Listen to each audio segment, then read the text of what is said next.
How to change the time zone of your workflow in n8n. So hey guys, welcome to this tutorial. In this quick and short tutorial, I'm going to show you how you can quickly change the time zone of your workflow in n8n. This is especially helpful if you are using HTTP requests or especially a scheduler with varied time zones. So for that, the first thing that you will need to do is simply launch your n8n instance. And once your n8n instance launches, you need to click onto this overview option and then click onto the workflows. From here, choose that particular workflow of which time zone you wish to change.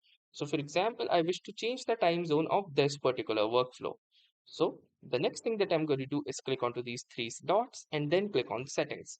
Now within settings, I have this third option called time zone. From here, I can choose any particular time zone that I want. So for example, let me select it to the Indian Maldives and then click onto the save button. And now you can see that the time zone has been successfully changed. So that was all. Thanks for watching and have a nice day.